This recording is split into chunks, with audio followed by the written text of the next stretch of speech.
repudiada por la mayoría de los astrónomos. Yo cuando era joven estaba haciendo el doctorado.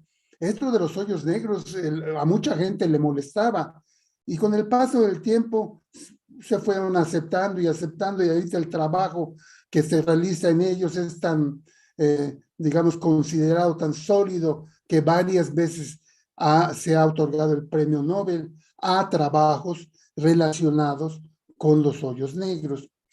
¿Cómo ocurrió esto? Pues es lo que les voy a platicar, ¿verdad? En efecto, también esto, Jorge lo mencionaba, en las noticias siempre están los hoyos negros, que el hoyo negro más cercano, que el más lejano, que el más chico, que el más grande, que una estrella pasó cerca de un hoyo negro, la primera foto de un hoyo negro, un resultado muy importante en el que estuvieron involucrados colegas mexicanos. Pero vamos para iniciar la plática y un poquito ubicar a los amigos del público que no hayan oído mucho de esto, vamos a recordar un principio un concepto bastante entendible, ¿verdad? Que es el concepto de la velocidad de escape. ¿Qué es eso? Bueno, pues supongamos que estamos en la superficie de la Tierra y como estos dos personajes del grabado, tenemos un cañón superpoderoso que puede disparar balas para arriba. Entonces sabemos que si la bala pues no sale muy rápido, va a subir una cierta distancia y vuelve a caer a la tierra. Sin embargo, si la velocidad es lo suficientemente grande, que un cañón no lo puede lograr, eso ténganlo por seguro, si esta velocidad es del orden de 11 kilómetros por segundo, la bala escapa y ya nunca regresa. Como decimos los físicos, escapa a infinito. O sea, se va y nunca regresa. Ya desde el siglo XVII, XVIII, empezó a manejarse la idea de que podría haber cuerpos con tanta gravedad que nada iba a poder escapar de ellos, ni siquiera la luz, que se mueve a una velocidad enorme, a 300,000 kilómetros por segundo. Y estas estrellas invisibles, en realidad el concepto que precede a los hoyos negros es bastante antiguo. En 1676, Roemer midió la velocidad de la luz observando los satélites de Júpiter, observando cómo se ocultaban y cómo el momento del eclipse se retrasaba cuando estaba más lejos Júpiter que cuando estaba más cerca. Luego, a los pocos años, Newton escribe el Principia, ¿verdad? El texto básico por siglos de la mecánica, donde habla de distintas cosas. Ahí habla de cómo se deben de mover los cuerpos, qué leyes obedecen. Y ya un siglo después, más o menos, dos personajes de esa época, John Michell en Inglaterra y Laplace, el famosísimo Laplace, discuten esto y dicen, bueno, podría haber cuerpos tan masivos que ni la luz iba a salir de ellos y iban a ser como estrellas invisibles. Iba a ser paradójico, decían, porque estos objetos, los más grandes del universo, no los íbamos a poder ver. Este concepto, pues, se olvidó y pues ahí se tomó como una idea más, ¿verdad? Y quedó olvidada hasta principios del siglo pasado, principios del siglo XX, en que, bueno, sabemos uno de los momentos dorados de la ciencia, de la física. Einstein publica su teoría de la relatividad. Parte de la teoría, en la llamada relatividad especial, está esto de que los cuerpos no pueden rebasar la velocidad de la luz y que solo la luz alcanza la velocidad de la luz. Entonces, publica su teoría de la relatividad general con unas ecuaciones muy complicadas y él mismo cree que la gente le va a tomar mucho tiempo encontrar una solución a esas ecuaciones. A los pocos meses, otro científico alemán, Karl Schwarzschild, publica una solución muy sencilla, suponiendo un cuerpo esférico y qué pasa a su alrededor. Y llega a la conclusión de que si ese cuerpo esférico tiene suficiente masa en una región lo suficientemente pequeña, nada va a salir de él, ni siquiera la luz. A esta idea, a este radio, ¿verdad? Se le conoce como el radio de Schwarzschild, en honor, en memoria de Karl Schwarzschild, quien murió a los pocos años porque estaba peleando, estábamos en plena Primera Guerra Mundial, él estaba peleando del lado alemán y agarró una infección y falleció y no pudo ver la enorme importancia que tuvo su solución con el paso del tiempo. Más modernamente esta solución se ha elaborado y se ha llegado, digamos, a un concepto que se considera muy firme de qué son estos objetos, estos hoyos negros. Y la solución que encontró Schwarzschild es para hoyos negros que no tienen rotación, o sea, hoyos negros que no tienen giro y básicamente tienen un centro y una superficie. Esa superficie que rodea al centro del hoyo negro se conoce como el horizonte de eventos y es esa superficie en la que si algo atraviesa de afuera para adentro, ya no puede salir y nada de lo que pase dentro puede salir. Están atrapados como si estuvieran en otro universo. Y esta superficie ocurre precisamente al radio de Schwarzschild. En el centro del hoyo negro, interesantemente, lo único que debe de haber es un punto donde está acumulada toda la masa. Esto suena increíble porque uno dice, hay mucha masa en un punto, quiere decir que la densidad es infinita y esto en la física no lo sabemos manejar y por eso se refiere uno a ese punto central como la singularidad. Porque singularidad es porque no sabemos qué está pasando ahí, ¿verdad? Bueno, el problema que había era el siguiente, y por qué esto se consideró muy interesante, pero un resultado básicamente académico, que en el universo no habría de estos hoyos negros. Y lo podemos entender de la siguiente manera. La Tierra, decíamos, para que un cuerpo escape de ella, tiene que alcanzar una velocidad de 11.2 kilómetros por segundo. Por ejemplo, la luz escapa de la Tierra sin ningún problema porque se mueve a 300.000 kilómetros por segundo, sobradamente. Si nosotros pudiéramos comprimir a la Tierra a la mitad de su diámetro actual, la velocidad de escape aumentaría a 15.8 kilómetros por segundo. Bueno, todavía la luz escaparía, muchas cosas escaparían, pero si yo continúo comprimiendo a la Tierra, cada vez es mayor la velocidad de escape y hay un punto de quiebre cuando esa velocidad de escape se hace igual a la velocidad de la luz y es precisamente cuando la Tierra alcanza su radio de Schwarzschild. El problema es que a qué tamaño teníamos que comprimir a la Tierra para que se volviera un hoyo negro. Bueno, y resulta que la respuesta era medio ridícula, es al tamaño de una canica. Entonces la gente dijo, no, por favor, ¿cómo? ¿Qué va a haber en el universo que comprima a un cuerpo tan enorme como la Tierra al tamaño de una canica? Bueno, estaban las estrellas, ¿verdad? Pero aún las estrellas habría que comprimirlas a unos kilómetros y eso pues, se veía imposible, ¿no? No había manera de hacer esto, de que esto ocurriera en el universo. Y al principio el concepto fue repudiado o ignorado más bien.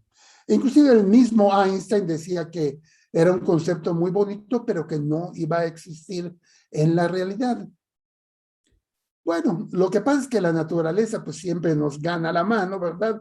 Y lo que no sabía la gente en esa época, a principios del siglo XX, es que las estrellas, al final de su vida, cuando se les acaba el combustible termonuclear, ya no producen presión que contrarrestre a la gravedad y las estrellas se contraen a tamaños muy pequeños en lo que podríamos llamar el triunfo final de la gravedad.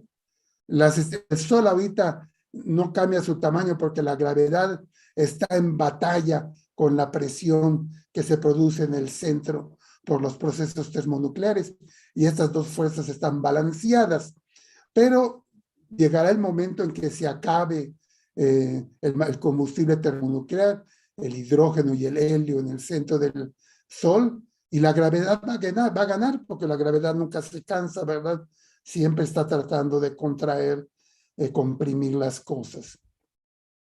Con el paso del tiempo y en las primeras décadas del siglo XX, la gente fue dándose cuenta que dependiendo del tamaño que tenía la estrella al llegar a esa etapa final de contracción, podríamos formar tres tipos de cuerpos, ¿no?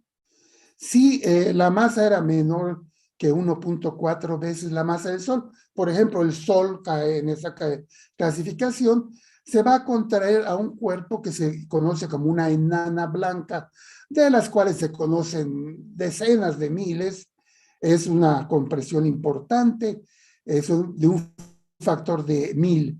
El Sol tiene un tamaño, digamos, mucho más grande que el de la Tierra, 100 veces, perdón, más grande que el de la Tierra, y se va a comprimir al tamaño de la Tierra, formando una enana blanca, que es un cuerpo fascinante, pero bueno, que se entiende bastante bien.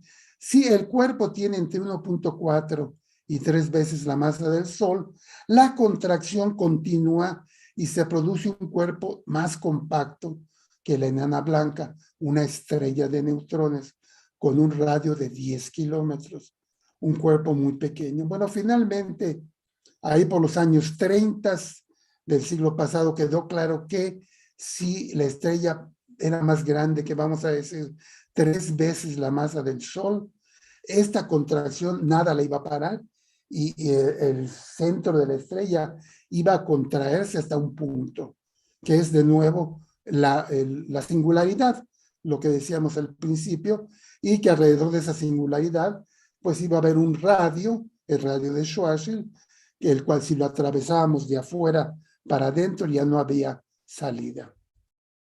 Bueno, resulta que los hoyos negros, por su misma naturaleza, no emiten nada, no emiten luz. Tienen una radiación, se cree que tienen una radiación que se conoce como la radiación de Hawking, por el famoso físico inglés que murió hace unos años, y que es una radiación muy débil que no se puede detectar. Y entonces no emiten nada detectable. Y entonces la gente dijo, bueno, pues si existen, igual no los vamos a poder ver. Lo que tampoco se conocía y se entendía entonces es que a veces las estrellas están en pareja. De hecho, es muy común, es más común encontrar una estrella en pareja que sola. En ese sentido, el Sol, que es una estrella solitaria, es relativamente raro. Hay muchas solas, pero hay muchas más en pareja. Entonces, aquí la ventaja, de esto se dieron cuenta sobre todo los astrónomos soviéticos, que conocían más astronomía, que si había un sistema de dos estrellas y una de ellas evolucionaba a un hoyo negro, bueno, lo dejábamos de ver, pero íbamos a ver a la otra estrella y íbamos a poderle estudiar esa otra estrella y ver el efecto que le causaba la presencia del hoyo negro junto a ella. ¿Y cómo podemos entender estos objetos, estos sistemas de dos estrellas, en los cuales una de las estrellas ya se transformó en hoyo negro? Bueno, en esto va a resultar que el cuerpo resultante va a emitir rayos X. Ahora les explico por qué. Y la astronomía de rayos X, que no se desarrolló sino hasta después de la Segunda Guerra Mundial, jugó un papel clave en detectar y estudiar a estos hoyos negros en sistemas binarios. Un satélite súper importante fue el satélite Uhuru, que se puso en órbita en 1970 y que terminó su misión en 1973. Es un satélite para detectar rayos X. En esos 3 años que estuvo en órbita, detectó 300 y pico de fuentes, entre ellas muchos sistemas binarios de rayos X. Y en esta fotografía, que es muy interesante en este montaje, del lado izquierdo vemos el satélite siendo terminado en tierra, y hay dos personajes, Marjorie Townsend, que era la coordinadora de todo el proyecto, una mujer, ¿verdad? Se le olvida a uno, casi no mencionamos a las mujeres, pero ha habido siempre mujeres en los puestos muy importantes de la astronomía, y Bruno Rossi, que fue uno de los pioneros de la astrofísica de altas energías. Y del lado derecho vemos una imagen artística de cómo se debió haber visto este satélite en el espacio. Bueno, les decía yo que una buena parte de las fuentes que detectó el satélite Uhuru sean estos sistemas binarios que tenían una estrella normal y un hoyo negro. ¿Cómo se formaban estos sistemas binarios? Pues aquí tengo una pequeña animación en la que tenemos dos estrellas atadas gravitacionalmente. La más grande termina su vida y explota como una supernova. Parte del gas sale para afuera, ¿verdad? Se escapa al espacio. Pero la parte central de la estrella se contrae y forma un hoyo negro. Ese hoyo negro, pues, ya no lo vemos, ¿no? Y ahí quedaría la cosa si no fuera porque está la otra estrella que se convierte en un testigo de la presencia del hoyo negro. Para empezar, ¿qué es lo que observamos? Una estrella que está dando vueltas alrededor de algo que no vemos, ¿no? Que es el hoyo negro. Con el paso del tiempo, algunos de estos sistemas desarrollan una situación en la que el gas de la estrella normal cae al hoyo negro, y en ese proceso ese gas forma lo que se conoce como un disco de acreción que se calienta muchísimo y emite rayos X. Entonces, en estos cuerpos, cuando los estudiamos, recibimos una combinación de luz visible que viene de la estrella, que todavía vive, y rayos X que vienen del disco alrededor del hoyo negro. El hoyo negro no emite, y es el disco el que vemos como fuente de rayos X. Este descubrimiento se iba a reconocer con el paso del tiempo en el 2002, otorgándole parte del premio Nobel de Física a Riccardo Giacconi por el descubrimiento de los sistemas binarios, que es dos, ¿verdad?, de rayos X que implicaban que uno de los cuerpos era un hoyo negro. Cuando finalmente decidieron otorgar el premio Nobel, pues gente como Bruno Rossi, como Marjorie Townsend ya habían muerto, y el que quedaba pues era Giacconi, y le tocó a él una parte del premio Nobel del año 2002. Bueno, entonces se comienza a estudiar nuestra galaxia y se encuentra nuestra familia de estrellas, de la cual el Sol forma parte. Se encuentra que hay muchos de estos sistemas binarios, se estudian y se determina que los hoyos negros que están en estos sistemas binarios pues tienen masas de entre 3 y 20 veces la masa del Sol, que lo cual suena razonable porque hay estrellas de 80, 100 veces la masa del Sol, que al morir pueden producir un gran hoyo negro, y hay estrellas no tan grandes que producen un hoyo negro de 3 veces la masa del Sol. En principio no debe de haber hoyos negros más chicos, porque acuérdense que hace falta que tengan bastante masa las estrellas para contraerse a un hoyo negro.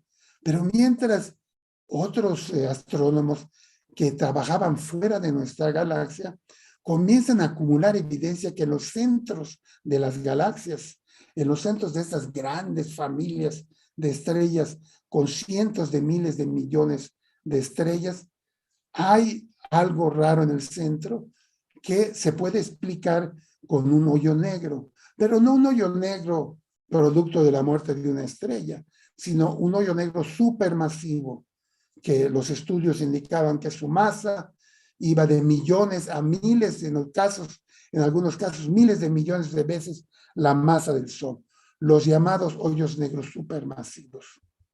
Entonces, con el paso del tiempo, queda establecido algo muy interesante, que es uno de los enigmas que todavía no entendemos y está descrito en esta gráfica muy bonita. En el eje horizontal, lo que tenemos es la masa del hoyo negro, ¿no? Y vemos que se conocen del lado izquierdo hoyos negros que tienen 3, 5, 10, 20, 100 veces la masa del Sol. Estos serían hoyos negros que provienen de la muerte de una estrella masiva. Luego, en el centro no hay cuerpos definitivamente detectados y hipotéticamente se les llama hoyos negros de masa intermedia. ¿Por qué no los hemos detectado? Todavía no está claro. Y ya si nos vamos al extremo derecho de la gráfica, vemos que ahí caen los hoyos negros supermasivos, que empiezan con 1 millón de masas solares, 10 millones, hasta cosas del orden de miles de millones de masas solares. Y que obviamente las cosas que ocurren en un hoyo negro de masa estelar, el producto de la muerte de una estrella, ahí van a ocurrir, pero en grandísima escala, ¿no? Y en esos años también se descubren unos cuerpos que al principio son muy misteriosos. Los cuasares son cuerpos muy brillantes que, como se están alejando de nosotros por la expansión del universo, se sabe que están muy lejanos y que son intrínsecamente muy brillantes. ¿Qué es eso? ¿Qué era? Bueno, aquí tenemos una imagen de uno de esos primeros cuasares que se descubrieron en 1963. Aquí en la siguiente les pongo una imagen de la misma región del cielo, pero está mucho más profunda y vemos cómo alrededor de ese punto brillantísimo de luz hay una como estructura espiral que es una galaxia. Entonces los cuasares, que por mucho tiempo no entendimos qué es lo que son los centros de remotas galaxias y están emitiendo debido a que allá hay un hoyo negro supermasivo que atrae gas, de nuevo se forma un disco alrededor del hoyo negro y el gas va cayendo en espiral al hoyo negro, pero en lo que cae se calienta muchísimo y emite mucha más luz que el resto de la galaxia. Y por eso cuando tomaban imágenes, pues nada más veían el punto de luz, pero ahora se sabe que son el centro de galaxias. Los estudios en radio combinados con estudios en óptico, revelan que estos hoyos negros producen estructuras enormes que se conocen como radiogalaxias. Y en esta imagen vemos que en blanco y amarillo es una imagen óptica. En el centro vemos una región nebulosa que es una galaxia y vemos en rojo la emisión de radio, vemos cómo de la galaxia salen unos como chorros delgaditos que acaban en dos enormes estructuras de mucho más tamaño que la galaxia, que se conocen como los lóbulos de radio y que son detectables en radio. Entonces se empieza a entender qué es lo que está pasando en las galaxias y aquí, por ejemplo, en esta imagen queda muy claro que es necesario observar no solo en el óptico, sino también en radio, en rayos X, para tener la imagen completa de lo que está pasando en tal o cual región del cielo. Entonces, interesantemente, los hoyos negros supermasivos, como los hoyos negros de masa estelar, si hay material cerca que caiga al hoyo negro, lo hacen formando un disco de acreción. Y ese disco de acreción, el gas va girando como en espiral y va cayendo al centro. Y ya una vez que entra al hoyo negro ya no lo vemos. Pero lo que entra al hoyo negro se calienta muchísimo. Y son los objetos más, los cuasares, pues son los objetos más brillantes, persistentes que hay en el cielo. Y entonces tenemos interesantemente que coexisten casi el borde interior del hoyo negro, que es súper brillante, y el hoyo negro, que es lo más oscuro que conocemos. Y en este dibujo artístico vemos que además del disco se producen perpendiculares al disco chorros de gas que salen de las últimas capas del disco de acreción hay una serie de fenómenos que producen que parte del gas no caiga al hoyo negro, sino sea expulsado al medio circundante. Bueno, ya por los años 70 ya estaba claro esto de que los centros de las galaxias tenían, al menos algunos, en esa época se creía que era una cosa excepcional. Ahora pensamos que todas las galaxias tienen un hoyo negro supermasivo, pero en particular surgió la pregunta de nuestra galaxia, la Vía Láctea, ¿tendrá un hoyo negro supermasivo en su centro? Bueno, pues esta era una pregunta muy válida. La gente la atacó. Nosotros, nuestra galaxia es una galaxia espiral. Aquí tenemos la imagen de una galaxia espiral externa. La nuestra, pues estamos metidos en ella y no podemos verla tan bien. Pero sabemos que si tomamos imágenes de todo el cielo y las armamos, vemos una banda de luz que es nuestra galaxia, es el plano de nuestra galaxia, la Vía Láctea. Son cuerpos muy grandes. La luz tarda 100,000 años en ir de un extremo al otro de una de estas galaxias espirales. Y claro, en el caso de nuestra galaxia, cuando la gente dijo, bueno, pues vamos a estudiar el centro, a ver si allá hay fenómenos que requieran de un hoyo negro supermasivo, pues aquí tenemos una imagen de esa parte del cielo y la flecha nos indica dónde está el centro de la galaxia. Y, oh, frustración, no se ve nada.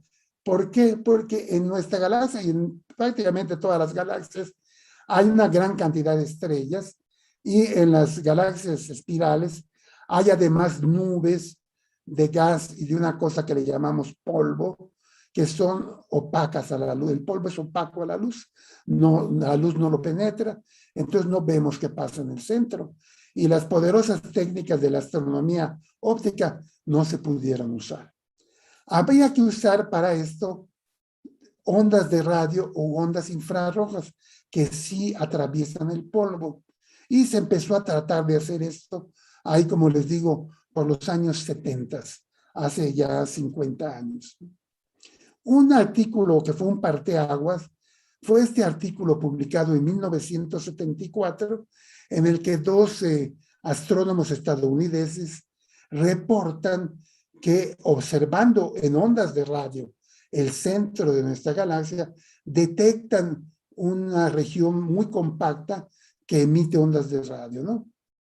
Y que no saben qué es, pero hacen notar, dicen al final del artículo, existen similitudes intrigantes entre los núcleos de las galaxias activas, los cuasares, ¿verdad? De los que ya hablé, y el objeto reportado aquí. Es interesante que uno lee el artículo y nunca usan el término hoyo negro, que en inglés es black hole. Ya el término se había creado. El término black hole se creó en los años 60, un poquito pues pensando que intrínsecamente el hoyo negro no emite.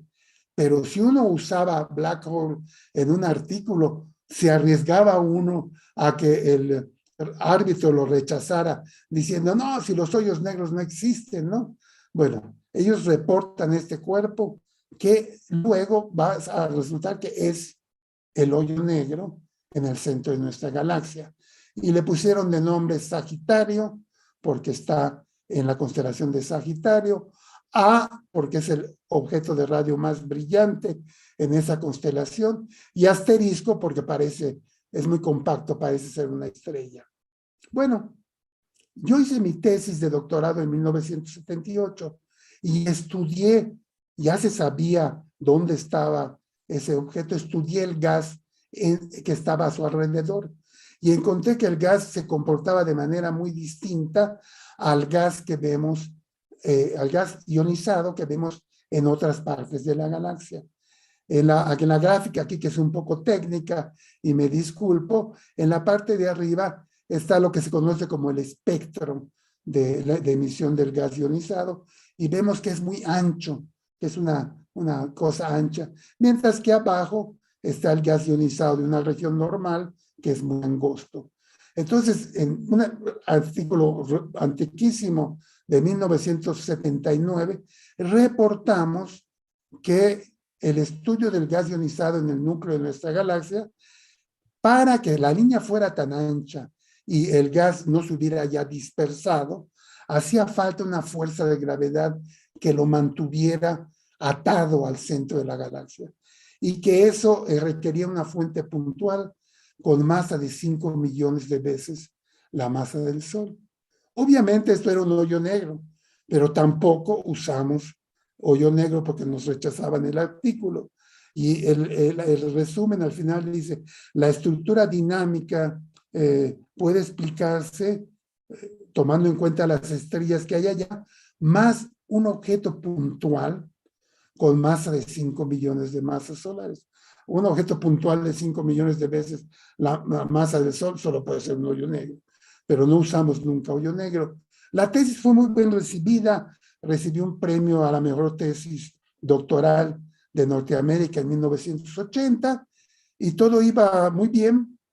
Al poco tiempo, Reinhard Genzel, vamos a ver luego, recibe el premio Nobel de Física por su trabajo en el centro de nuestra galaxia, publica un artículo muy parecido al que habíamos publicado nosotros. De nuevo estudian el gas alrededor de ese objeto puntual y concluyen que hace falta una masa de 3 millones de veces la masa del Sol. Ahí le andábamos dando, ¿no? Yo propuse 5 millones de veces la masa del Sol. Genzel propuso 3. Bueno, aquí viene lo interesante. En ese momento, la idea de hoyo negro no era bien vista y además estábamos observando gas. Y el gas tiene la desventaja de que es muy fácil moverlo. Si explota una supernova o hay una estrella que tiene mucha radiación o mucho viento, como se dice, el gas se va a mover. Entonces la gente dijo, no, es un hoyo negro. Ese gas se está moviendo por otra razón y la gente no aceptó en ese momento la detección del hoyo negro. Esto ha sido luego estudiado mucho en lo que yo llamo la sociología de los hoyos negros. Hay un libro muy bueno que está traducido, que recomiendo mucho, que se llama Agujero Negro, la evolución de una idea. Y aquí esta Marcia Bartusiak explica cómo la gente no aceptaba el término, ¿no? Y en el caso del artículo inicial mío y el de Genzel, pues simplemente como era gas, no se aceptó, ¿no? Y el concepto no era bien visto. Ahora bien, Genzel inteligentemente, bueno, antes déjenme les platico algo. Yo cuando regresé a México y daba pláticas de esto, la gente se me tiraba a darme pamba con picayelo porque no se aceptaba el concepto. Pero poco a poco la gente empieza a detectar fenómenos que requieren de un hoyo negro. Y las cosas van cambiando. Y ahí luego van a verme, oye Luis Felipe, que tú detectaste un hoyo negro en el centro de la galaxia, tengo estas observaciones que no entiendo, ¿no será que hay un hoyo negro? Y así poco a poco la gente fue aceptando la idea del hoyo negro. Ahora, el trabajo que habíamos hecho inicialmente, y yo por un lado y Genzel por el otro, observaba gas. Resulta que es mejor para estudiar las cosas, la cinemática, el movimiento de las cosas, estudiar estrellas, porque las estrellas son cuerpos mucho más densos, más robustos, que es muy difícil moverlos, a menos que sea debido a la fuerza de gravedad. Entonces, Genzel inteligentemente en Alemania, regresa a Alemania, él estaba en Harvard también junto conmigo, regresa a Alemania y empieza a utilizar los grandes telescopios que hay, pero observando estrellas. Y entonces para esto necesita no radio, sino que se cambia de radio a infrarrojo y empieza a estudiar las estrellas que hay alrededor del hoyo negro en el centro de la galaxia. Usa los mejores telescopios del mundo que están en Chile, utiliza técnicas de óptica adaptiva que permiten recuperar la calidad de la imagen y ver que hay un montón de puntitos alrededor del hoyo negro y los empieza a estudiar desde los años 80 a fines de los años 80. Mientras en Estados Unidos una astrónoma, Andrea Ghez, hace lo mismo. Agarra los mejores telescopios, usa estas técnicas y empiezan los dos grupos de manera simultánea a estudiar las estrellas alrededor del centro de la galaxia, ¿no? Bueno, décadas después, esta animación nos muestra el resultado de su estudio. Y es por esto que reciben el premio Nobel del año 2020. ¿Qué es lo que vemos acá? Bueno, vemos una animación, pero es una animación que está hecha a partir de datos reales. La estrella amarilla que ven en el centro es la posición del hoyo negro supermasivo en nuestra galaxia. En la parte superior derecha vemos el año en el que se tomaron las observaciones. Y cada uno de esos puntitos es una estrella que se está moviendo alrededor del hoyo negro. En particular hay una estrella que se llama S0-2, que ya le dio más de una vuelta. Entonces déjenme les vuelvo a pasar la animación justificado con que mereció un premio Nobel. Entonces fíjense cómo las estrellas van moviéndose, ¿verdad? En particular la órbita amarilla ya dio una vuelta, ahí va otra vuelta, ahí se acerca el hoyo negro, ahí está. Y en el 2019 ya había completado más de una vuelta. Bueno, a partir de los movimientos de esas estrellas se puede determinar de manera muy precisa la masa del cuerpo que hay allá. Sale 4 millones de veces la masa del Sol, un valor intermedio al que inicialmente obtuvimos Genzel y yo, cada uno por su lado, y pues reciben el Premio Nobel de Física de 2020. En estas caricaturas, en el centro está Reinhard Genzel, el astrónomo alemán. Del lado derecho, una dama, Andrea Ghez, una de las pocas mujeres que ha recibido el Premio Nobel de Física. Y del lado izquierdo, un teórico.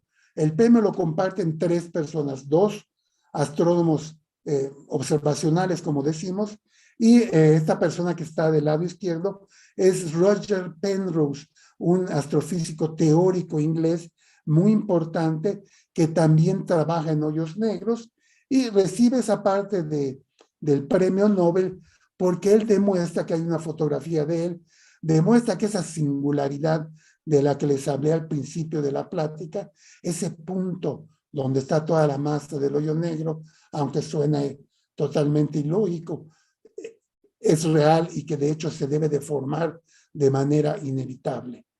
La singularidad es inevitable. Bien, bueno, cuando se entrega un premio Nobel, uno siempre dice, bueno, había otros resultados buenos y no les tocó, ¿no? Bueno, está, por ejemplo, un trabajo hecho en 1995 en una galaxia por colegas de Harvard también, James Moran, donde determinan que en ese centro de esa galaxia, por el movimiento del gas a su alrededor, determinan que hay un hoyo negro de 50 millones de veces la masa del Sol, pero sin embargo no fue tomado en cuenta en el premio Nobel, quizá porque el trabajo de Genzel y Ghez había sido muy exhaustivo, no muy detallado, ¿no? Otro resultado muy importante, muy reciente, es la imagen del entorno del hoyo negro en la galaxia M87. Este es un resultado muy reciente y pues realmente pasa tiempo antes de que se consideren las cosas para un premio Nobel de Física. En este trabajo, como saben ustedes, participó un radiotelescopio mexicano, el gran telescopio minimétrico Alfonso Serrano, y son parte del equipo que obtuvo esta imagen y que ha seguido observando el entorno del hoyo negro en M87. Bueno, los hoyos negros siguen dando de qué hablar. En el 2016 se reporta la detección de ondas gravitacionales, la primera detección directa debido a la fusión de 2 hoyos negros. Los hoyos negros, cuando hacen las cuentas, resultan ser un poco más grandes de lo que se esperaba, pero parece que los datos se ajustan perfectamente a la fusión de dos hoyos negros. Y el descubrimiento se hace en el 2016 e inmediatamente al año siguiente comparten el Premio Nobel de Física 3 personas del proyecto LIGO, de este proyecto, de este detector de ondas gravitacionales que detectó y que han detectado ya docenas de eventos desde el 2016.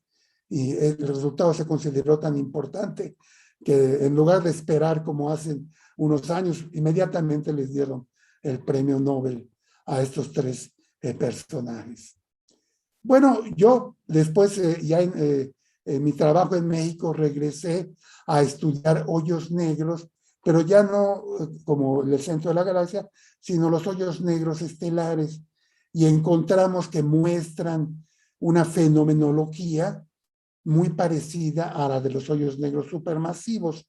O sea que los hoyos negros, si bien difieren por factores de millones en su masa, se producen fenómenos muy similares.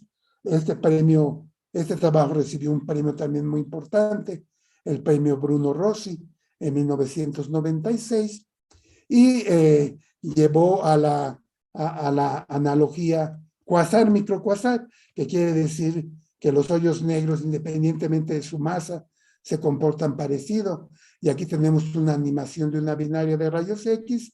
El gas pasa de la estrella normal al disco de acreción, parte del gas cae al hoyo negro, parte es expulsada al espacio, y algo muy parecido pasa en los hoyos negros supermasivos, ¿verdad? Y esto pues dio lugar a la analogía quasar-microquasar, que quiere decir que se producen fenómenos muy similares en los dos tipos de cuerpos, de hoyos negros. Bueno, ya para terminar, dice hoyo negro, en inglés black hole, ¿qué tan frecuentemente aparecen los artículos? ¿Qué porcentaje de los artículos astronómicos usan la palabra black hole? Bueno, muy interesantemente, aquí tengo, ¿verdad? En el eje horizontal tengo el año y empiezo ahí por 1968, año en el que se crea el término. Y en el eje vertical está el porcentaje de los artículos que usa el término hoyo negro. Y pueden ustedes ver cómo al principio era unos pocos por cientos, ¿no? La gente tenía miedo de usar el término y más bien lo usaban los teóricos. Pero con el paso del tiempo, este porcentaje ha ido creciendo, creciendo, creciendo. Y ahora, ¿qué? 15%, 1 de cada 7 artículos usan el término black hole, hoyo negro. O sea que ya es un concepto totalmente aceptado, ¿no? Y totalmente manejado por la gente y muy importante en la astronomía. Más aún, los hoyos negros se han convertido en una metáfora, que eso quiere decir que ya alcanzaste la gloria, ¿verdad? Así como estrella no solo quiere decir el astro en el cielo, sino alguien muy destacado, una estrella de cine, ¿no? Los hoyos negros son la metáfora de algo donde si echas algo ya lo perdiste, ¿no? Y por ejemplo en esta noticia dice, Pemex genera un hoyo negro de 15,000 millones de dólares en finanzas públicas, ¿no? Entonces, bueno, aquí están comparando a Pemex con un hoyo negro, en cuanto que lo que le echa uno a Pemex se pierde. El tema sigue teniendo montones de problemas. Si hay hay jóvenes en la audiencia, este es un tema que pueden estudiar. ¿Cómo se forman los hoyos negros supermasivos? No lo sabemos. ¿Hay hoyos negros de masa intermedia? Tampoco lo sabemos. ¿Qué papel juegan los hoyos negros cuando el universo se inició? ¿Cómo se forman esos chorros de los cuales les estuve hablando, que se producen en los hoyos negros, en la cercanía de los hoyos negros? La gravedad cuántica, que es la teoría que promete en principio unificar a toda la física, probablemente solo se va a poner a prueba en hoyos negros. Entonces es un tema fascinante. Ojalá y hayan disfrutado un poco de la plática y me va a dar muchísimo gusto contestarles preguntas y dudas, a ver si puedo. Aquí está mi correo electrónico. Si tienen alguna pregunta y me la quieren mandar, se las contesto. Y muchísimas gracias por invitarme. Gracias, doctor. Me voy a salir, sí. Muchas gracias, doctor. Mientras ordenamos algunas preguntas que pudieran llegar, quiero comentar que perdimos por ahí un poquito el protocolo porque tuvimos un problema de conexión con nuestro compañero Miguel, que iba a leer su semblanza. Entonces, mientras ahorita Jorge prepara por ahí las preguntas, solamente quisiera mencionar algunos rasgos muy importantes destacados pues del doctor en cuanto a su preparación. Él pues ha sido y sigue siendo un investigador emérito del Instituto de Radioastronomía y Astrofísica en el campus Morelia, que pertenece a la UNAM, y es coordinador del Centro Mesoamericano de Física Teórica de la Universidad Nacional Autónoma de Chiapas. Él, por supuesto, obtuvo su licenciatura en la UNAM en física, en la Facultad de Ciencias, y el doctorado en astronomía en la Universidad de Harvard. Por supuesto, y como nos lo ha demostrado a través de todos sus documentos, y es especialista en radioastronomía técnica en la que fue pionero en México. Y bueno, yo creo que algo muy destacable es que él es miembro del Colegio Nacional, en donde pues en esta institución hay 40 miembros que son los representantes más destacados de las ciencias, de las artes y las humanidades de México. Y bueno, yo creo que también algo que todo el mundo conoce en el área de la astronomía es que él escribe un libro de divulgación que se llama La Ciencia desde México, el libro número 1, ¿verdad? Un libro que pues ha sido muy reconocido en el ámbito de la astronomía. Muy bien, doctor, pues muchas gracias. Disculpe, por ahí tuvimos esa pequeña falla, pero ya estamos ahí. Rompimos un poco el protocolo. Doctor, y bueno, hablando ahorita un poco sobre este libro, en el capítulo número 15, yo por ahí, un poquito más adelante de 1986, usted le escribe en ese año, habla precisamente en el capítulo 15, en el inciso 1, sobre los agujeros negros como los nuevos descubrimientos. Sí, y bueno, es interesante observar que ahí precisamente menciona que ya se hablaba que en la galaxia de M87 había un agujero supermasivo, ¿no? Entonces, ¿qué ha cambiado, doctor, desde ese entonces hasta ahorita, desde lo que usted nos muestra en ese libro de un universo en expansión? No sé si nos pudiera comentar un poco. Sí, cómo no, realmente se ha avanzado mucho. Como les mostraba yo en la gráfica, el concepto que todavía en los 80s no era bien visto, ahora todo el mundo lo acepta y todo el mundo lo maneja, y hay gente que está tratando de detectar hoyos negros.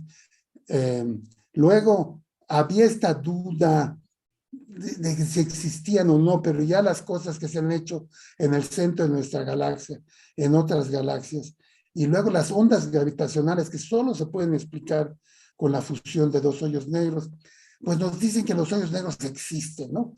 Seguimos sin verlos directamente, pero los hoyos negros existen. Y, por ejemplo, en los 80s todavía se pensaba que los hoyos negros supermasivos eran un fenómeno raro que estaba en algunas galaxias, 1% de las galaxias.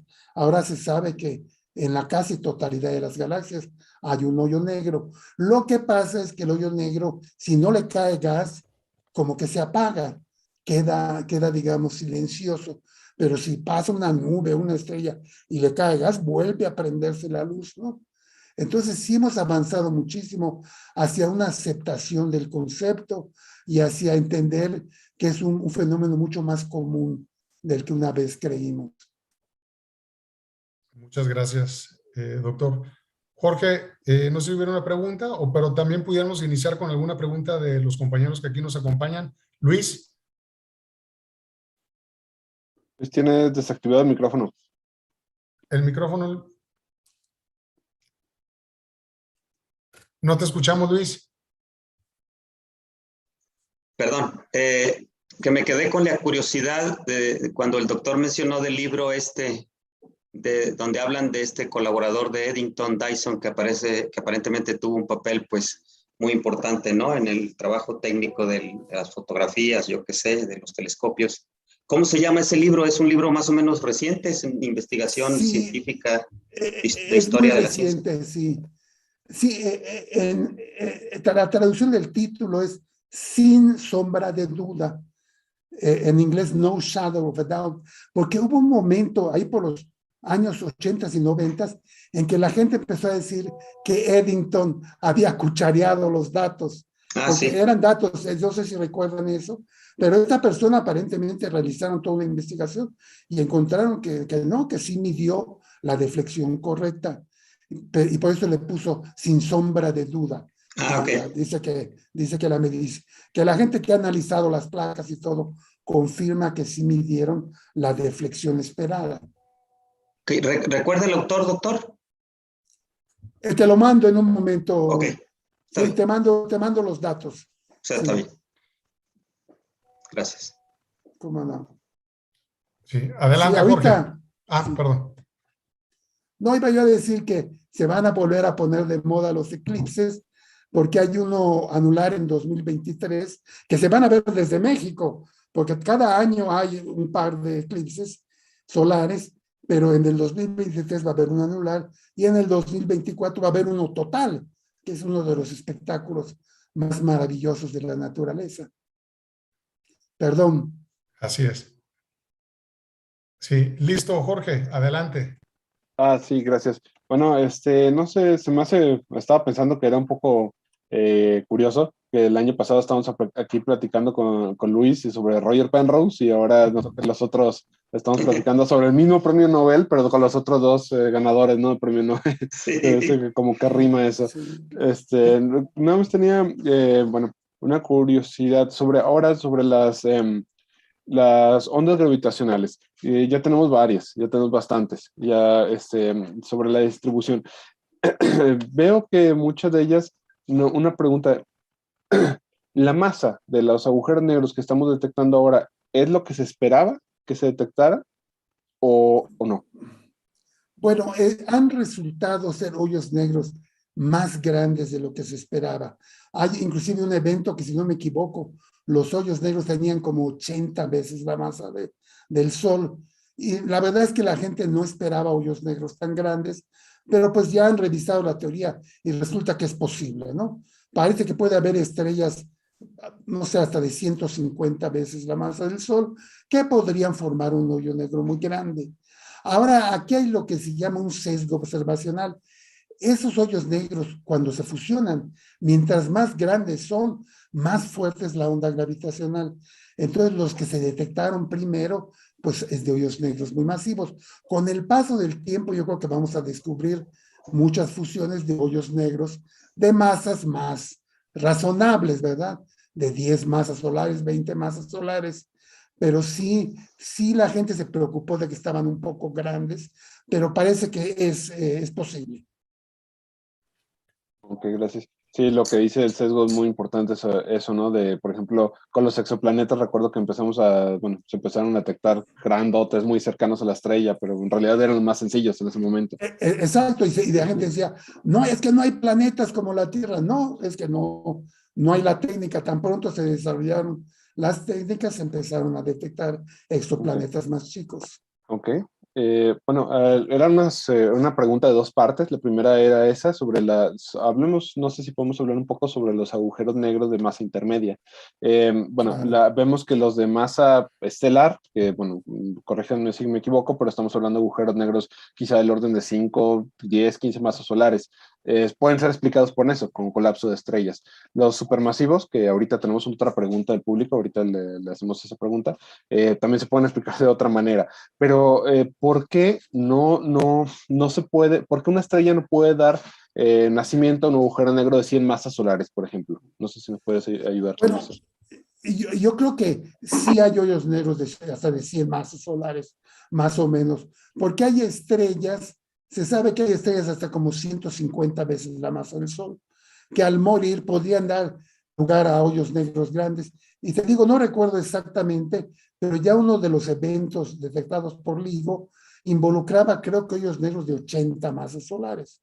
Entonces, los de masa intermedia son más bien como de 1000 masas solares, de 10,000. O sea, ponte tú que de 100 para abajo son estelares, ¿no? Se pueden hacer con estrellas. De 100 a 1,000,000 serían de masa solar y serían los de masa intermedia. Y ahí es donde hay un problema, porque la gente los ha buscado y no los encuentra. Y no queda claro qué pasa, porque los hoyos negros supermasivos, un modelo es que vienen de hoyos negros que fueron estelares al principio y fueron creciendo, creciendo, creciendo, pero uno como que intuye que algunos deberían de haberse quedado en 1000 masas o 10,000 masas solares y no se han encontrado más allá de toda duda, ¿no? Hay gente trabajando y se reportan de vez en cuando, no, que aquí tenemos un hoyo negro de 1000 masas solares, pero la gente va y resulta que hay otra explicación. Gracias. De hecho, ahorita que estaba comentando, Lois tiene una pregunta.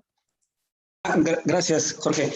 Doctor, me recordó que hace tiempo, pero ya hace varios años, quizá un poco menos de 10 años por ahí, leí, pero ya no sé en qué quedó la investigación, de que parecía que había un agujero negro de algunas decenas de miles, 40,000 me parece, masas solares en el núcleo del cúmulo globular Omega Centauri. Y por ahí oí alguna otra vez de algún otro también cúmulo globular, no sé. Y me llamó la atención porque, a lo mejor usted sí conoce el dato, había una mexicana trabajando en este estudio en Alemania, algo así, no recuerdo ahorita su nombre, pero ya no le seguí la pista. Entonces no sé si nos podía comentar algo de eso, si conoce algo de eso. Absolutamente. Un lugar lógico para buscar hoyos negros de masa intermedia son los cúmulos globulares, que son más chicos que una galaxia, ¿verdad? Pero más grandes que un cúmulo estelar normal. Y esta señorita Noyola, ¿verdad? Creo que es Noyola. Tiene unos trabajos muy interesantes y propusieron hoyos negros de masa intermedia, pero creo que hubo luego la explicación alternativa que estos los propusieron en base a que había mucha emisión de rayos X.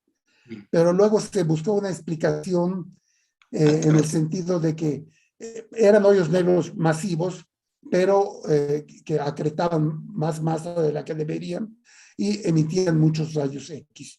Entonces, voy a revisar bien, porque sí es cierto que estamos hablando de hace 15 años, una cosa así. Esto se estaba manejando como la solución al problema de los hoyos negros de masa intermedia, y creo que lo que ocurrió fue eso, que se encontró otra explicación en términos de masa, de hoyos negros de masas estelares, y ya en este momento, digamos, hay un artículo de reseña muy bueno que se llama Hoyos negros de masa intermedia, en la que empiezan diciendo no hay ningún caso de hoyo negro de masa intermedia aceptado.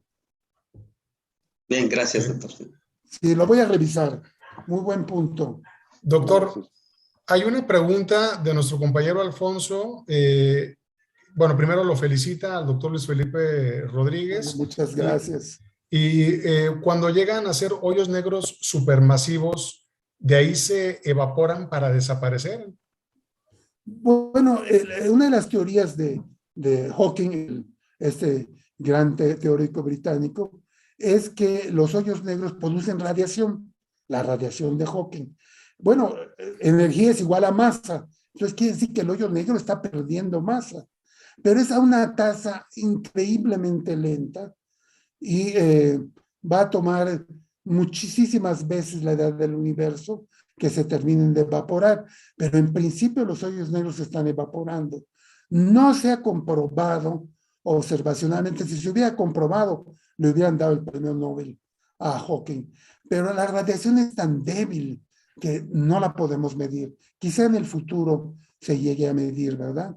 Pero sí, la idea es que el hoyo negro, que uno pensaría que es un cuerpo eterno, que iba a estar ahí por siempre, está perdiendo radiación y por lo tanto masa muy lentamente.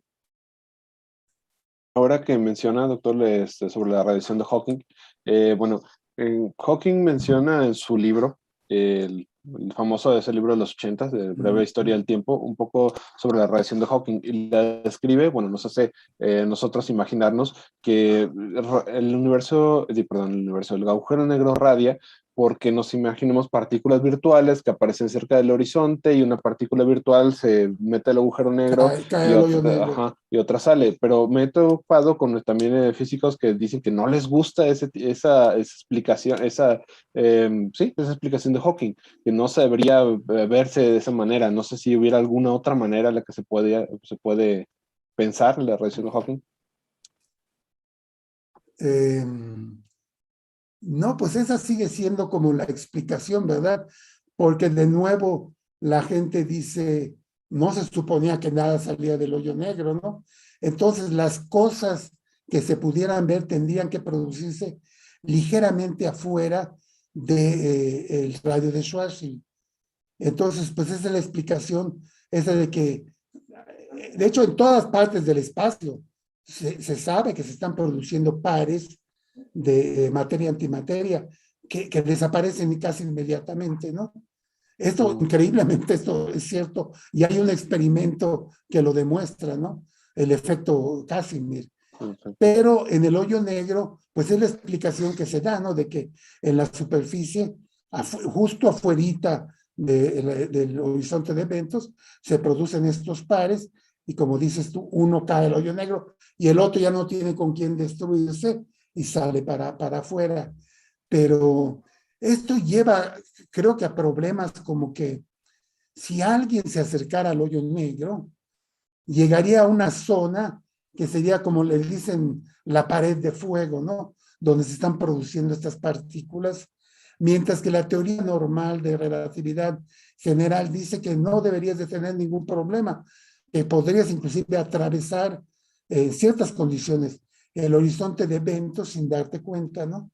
Entonces hay un conflicto sobre si existe esta producción de partículas o no en base a que se producirían, digamos, la teoría de la relatividad general no predice esto, predice que el hoyo negro no radia nada. Y es Hawking a través de otras ideas y pues la única metáfora que conozco es la que tú das, ¿no? Ok, gracias. Otra. Algo interesante, no sé si alguien del público lo sepa, ¿qué radia más? ¿Un hoyo negro chico o un hoyo negro grande? Yo lo sé. A ver, explícalo. Es el pequeño. Es El el pequeño, pequeño. suena contradictorio, ¿verdad? Pero exacto, es el pequeño el que radia más. Y de hecho, conforme va pasando el tiempo, el hoyo negro se va evaporando, se va haciendo más chico, cada vez radia más y acaba en una explosión. Entonces, Hawking lo que propuso fue que si se hubieran formado hoyos negros con la masa de una montaña en el origen del universo hace 13.800 millones de años, ahora estarían terminando de evaporarse en una explosión, pero se buscó esa explosión y no se buscó, debería de haber explosiones de ese tipo en el espacio, se buscó y no se encontró. Entonces no se cree que se formaron esos hoyos negros. Hubiera sido una manera de ratificar su teoría, ¿verdad? Pero no. De hecho, hace poco salió también una explicación del famoso Planeta 9, que ahorita hay gente buscándolo y todo, que dicen que debería estar ahí. O sea, salió un trabajo que dicen que es un agujero negro primordial que podría ser, incluso ya estaban con eso, pero creo que es una explicación muy anillo al dedo, ¿no? Muy así. Pero sí, lo que estaba diciendo.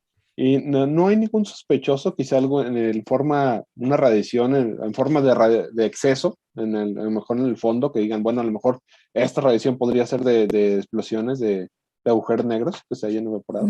Se detectan muchos tipos de radiación, inclusive se detectan explosiones que producen rayos gamma, que se llaman destellos de rayos gamma, pero su naturaleza no es compatible con la propuesta de Hawking.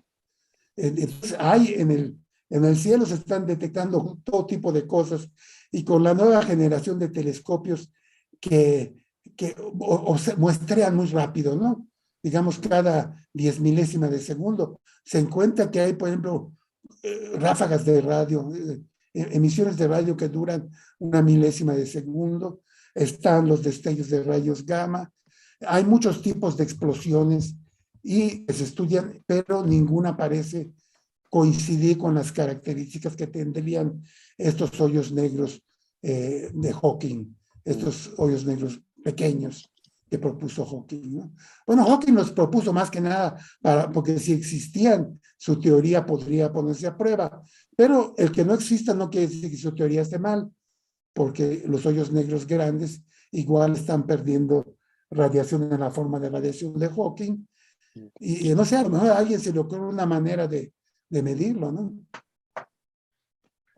Ojalá que sí tengamos suerte y que el famoso planeta 9 si fuera uno, imagínense. Bueno, por ejemplo, No, sí, sí. Aquí el alcance de la mano sería fabuloso, pero lástima. Sí. Sí, exacto, sí, sí. Puede ser, bueno.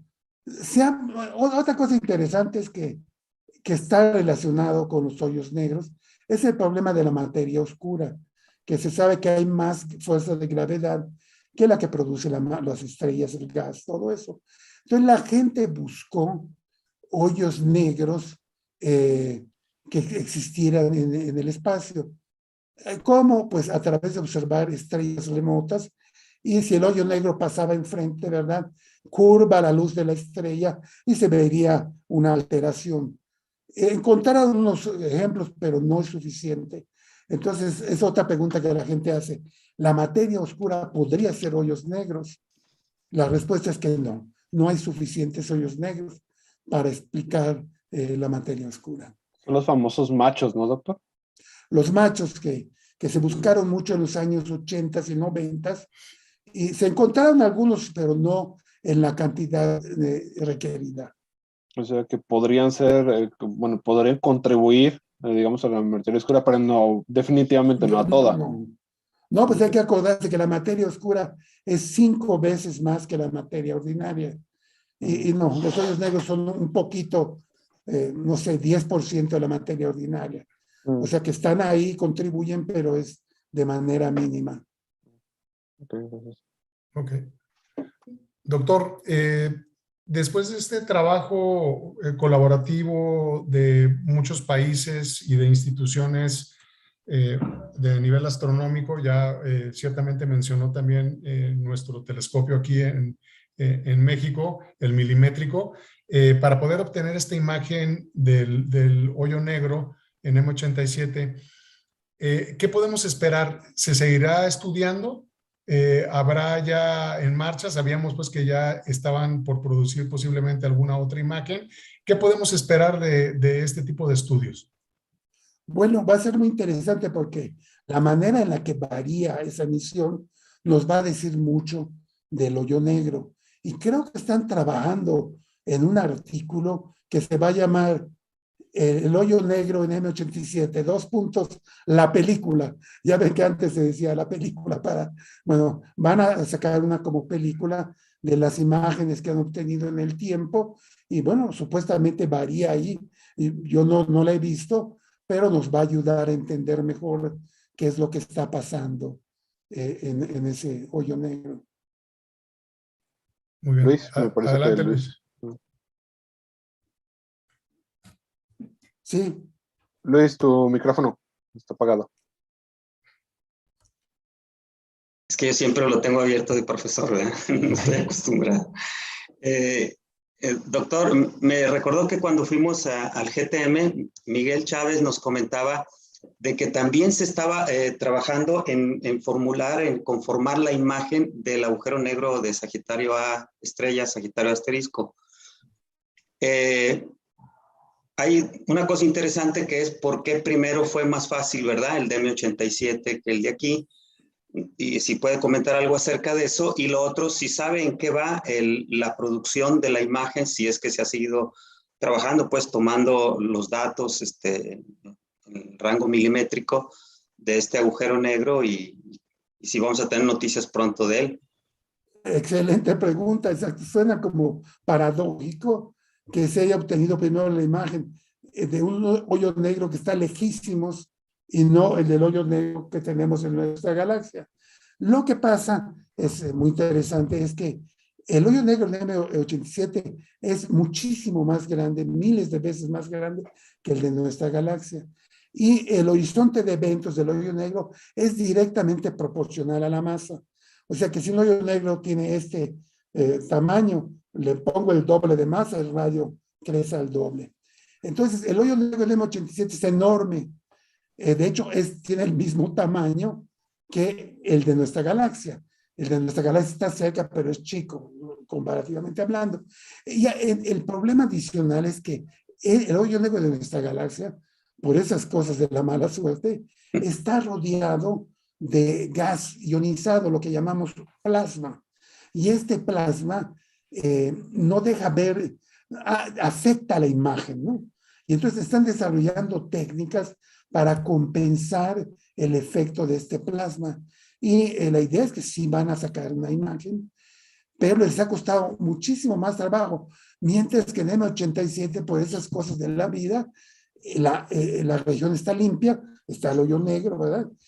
Por eso es bueno observar más de una fuente, porque a lo mejor esa fuente tiene algún problema y ellos ciertamente hicieron muy bien en trabajar en M87 y en Sagitario A estrella, y están trabajando en el Sagitario A estrella, pero son muy reservados, ¿no? Además, parece que tienen prohibido revelar las cosas hasta que no sale el artículo, pero entiendo yo que ya lograron trabajar, arreglar ese problema y van a sacar una imagen del hoyo negro en el centro de nuestra galaxia, pues lo cual va a ser muy interesante. Muchas gracias. Eso también menciona que van a sacar un video, ¿no? Por todo el gas que se está moviendo, como estamos más cerca, pues vemos el gas ahí, pues no hay yo de otra más que sacar video. Sí, sí. En M87 está listo el video, igual y está ya publicado en algún lugar, porque M87 han seguido observándolo y han seguido sacando una imagen, no sé, cada mes o algo por el estilo, y entonces tienen preparado lo que llaman la película, ¿no? Pero igual está publicada y habría que buscarla. Otra cosa interesante es que la emisión que ven es una emisión que se le llama sincrotrón, que nos da información sobre el campo magnético. Y eso también es interesante, y han sacado también otro artículo donde se ve cómo está el campo magnético alrededor del hoyo negro, y también ese es un resultado muy importante. Les digo, hay un pequeño grupo de mexicanos participando en la colaboración esta que se llama el telescopio del horizonte de eventos.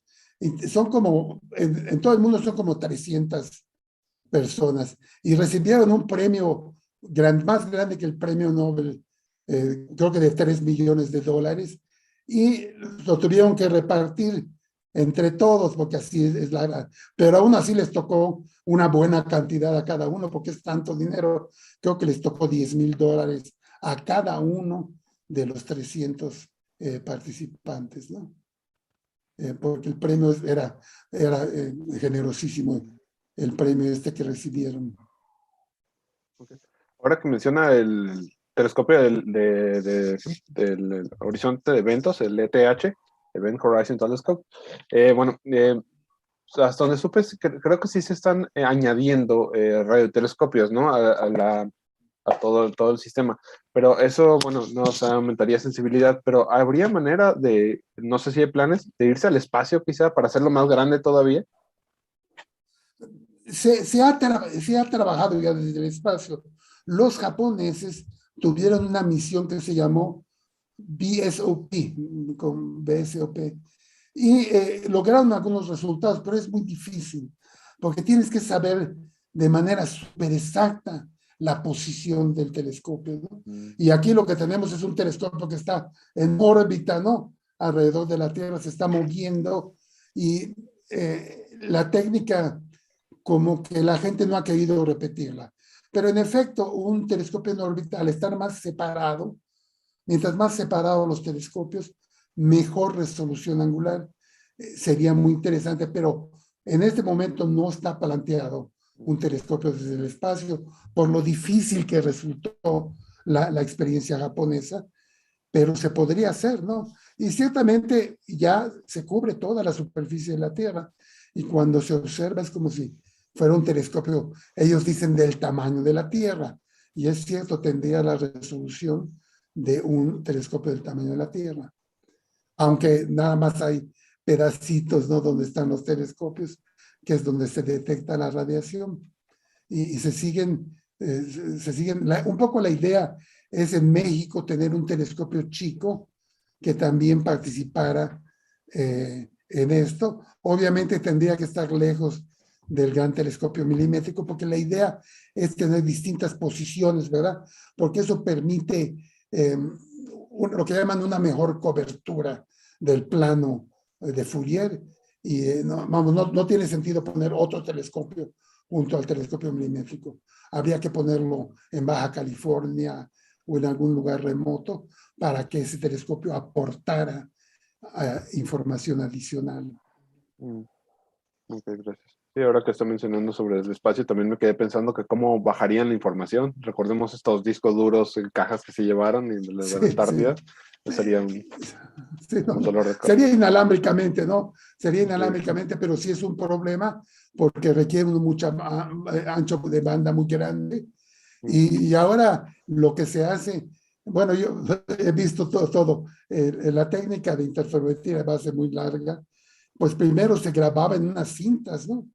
Luego, más modernamente, se usan memorias digitales, bancos de memorias digitales, y hay la esperanza de hacerlo en tiempo real, pero no es fácil, ¿no? Porque necesitarías tener mucha fibra óptica conectando y sería difícil.